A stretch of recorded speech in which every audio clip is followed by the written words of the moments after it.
All right, welcome back, everybody. So, you've clicked on this because you just got the notice that you're going to be on reserve for the holiday season again this year.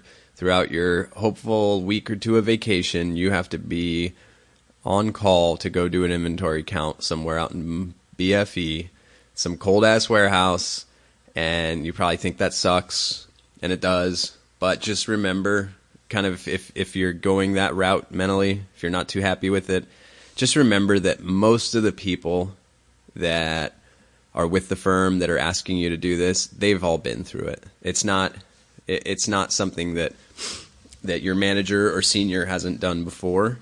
And that's kind of a generally good lesson when you see a manager leave or a senior do something. You're like, what the hell? Why do they get to do that? It's just a good idea to remember that those people have been in your shoes too. So there's perks with being a first and second year that maybe a senior or a manager don't get, but then there's perks the other way too. There's perks that managers and seniors get that staff don't necessarily get. Anyways, I'm rambling and you didn't click to hear about that. I can save that for another episode. Inventory counts. So whether it is a Christmas inventory count or a New Year's inventory count, maybe it's just in the middle of the year, some random time. They can be a little tricky. Through my first 2 years, I think I did 21 inventory counts, probably 10 of those right around the holiday.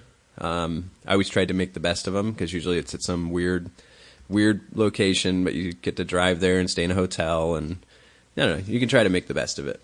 So, anyways, what is the purpose of an inventory count?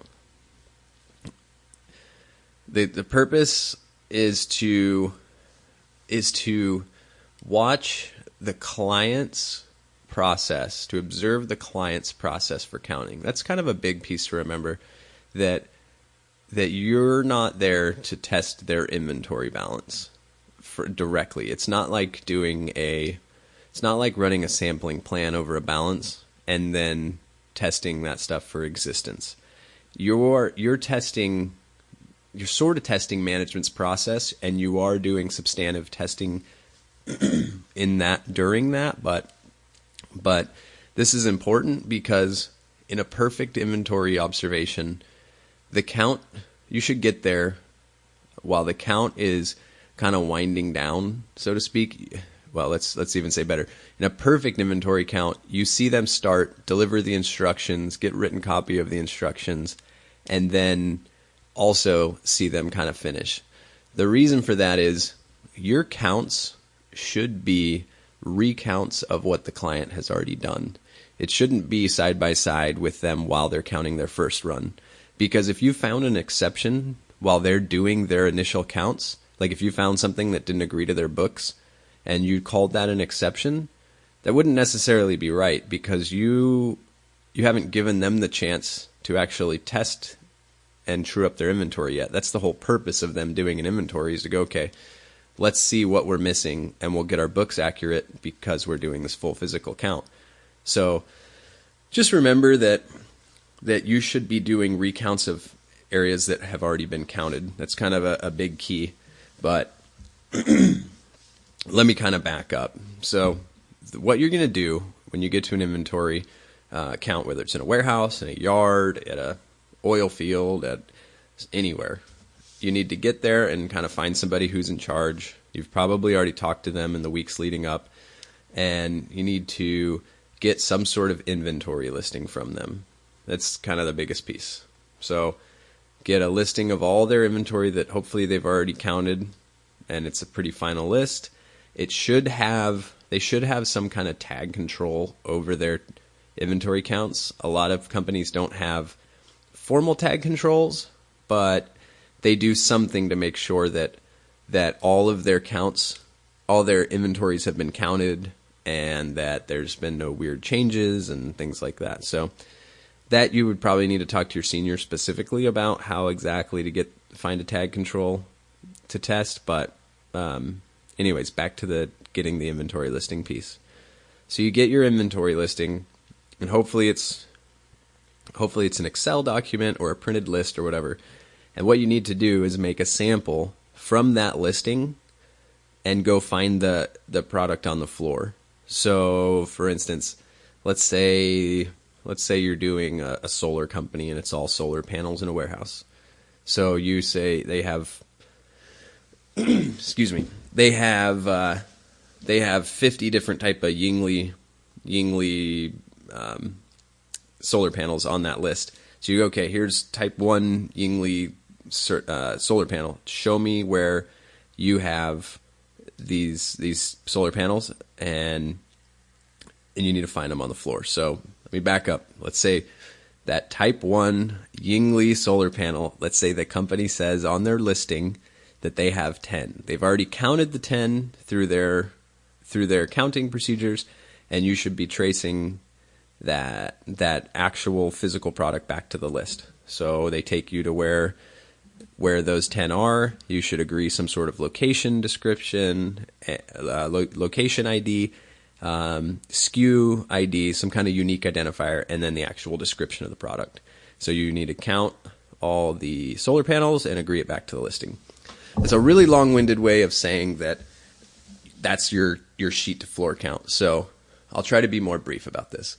So when you pick from the listing and you go find that product and count it, that's a sheet to floor count. Now, for completeness and kind of the other half of this test, you need to do what's called a floor to sheet count. And so you just pick random stuff off the floor and trace it back to their listing.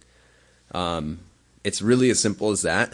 The counting procedures in an inventory count can go by pretty quick. You might get done in an hour. Sometimes it can take a really long time, but it's more typical that the actual counting takes probably like 1 to 3 hours, just depending on the complexity of what they have and how difficult it is to count. One trick to make things speed up a little quicker so that you're not running all over the warehouse is if you can get an inventory listing by location, meaning if they have the same solar panel in 10 different locations, if you picked from an overall inventory listing that just said all of the Yingli solar panels they had on hand, then you'd have to go find those all over the warehouse. But if you can get an inventory listing by location, by warehouse location, then you can just count individual locations, which is a much more efficient way to do this. So you always want to ask your senior if that's something that they're cool with, but it's usually okay to do. So anyways, that's kind of the trick for that part of it, the counting. You want to typically want to get cutoff support, because you're going to do some sort of cutoff test. Make sure that the inventories were complete and accurate kind of on the tail end. So you get the first 5 and last 5 receipts and shipments out from the warehouse folks. So what that means is the numbers vary. Maybe people want 10 or whatever, but it's usually some number of the last receipts of good into the warehouse, plant, storage area, whatever, the first receipts in after the count of goods or whatever, and then you want the last, let's say 5 shipments that went out before the count, and the first 5 shipments that go out after the count. So your senior can kind of show you how to set up the test. Usually there's already a template, but you just want to make sure that they were properly included or excluded from the inventory count procedures, because it's really hard for a company to shut down completely. They can usually slow down production or receiving. In a way, they remedy that as they stage items. So maybe they have a truck that they've received, but it's not on the books, so they just count it as a receiver and leave it in like a staging area. These are all the kind of trickier parts that vary client to client. But the big point is you just want to get your sheet to floor counts and floor to sheet counts knocked out. There's going to be a bunch of other documentation you're going to have to do. You're going to have to do an interview with the actual manager there. Excuse me. You're going to like the warehouse manager or whoever's leading the count. You're going to have to inspect the area for physical security. Make sure that it looks like the product is safeguarded. You have to look for aged or rusty or broken things to see if they're not, to make sure they've either appropriately segregated kind of obsolete or damaged stuff, or what they're doing to handle how they're treating that from an accounting perspective. If it is in fact included in their count, usually that would be through a some sort of excess and obsolete reserve. But there's a few other tricks for counting. I think I told you the one you try to see if you can get a listing by location. Another thing is if you can kind of figure out the client's warehouse mapping. So if you do get a location spreadsheet, you can kind of see, okay, I know that section 100 through 105 are on this side of the building, and I know that section 200 through 205 are on that side of the building. So let's do all of our sheet to floor counts from the 100 side, from the 100 locations, while we're already in the physical 100 area of the warehouse. You kind of want to think about ways to be efficient during this, because efficiency during an inventory count is really helpful. Those guys don't want to be there any longer than they have to be. So the cool thing about them is you'll get to see some interesting stuff. I've been up on high rises in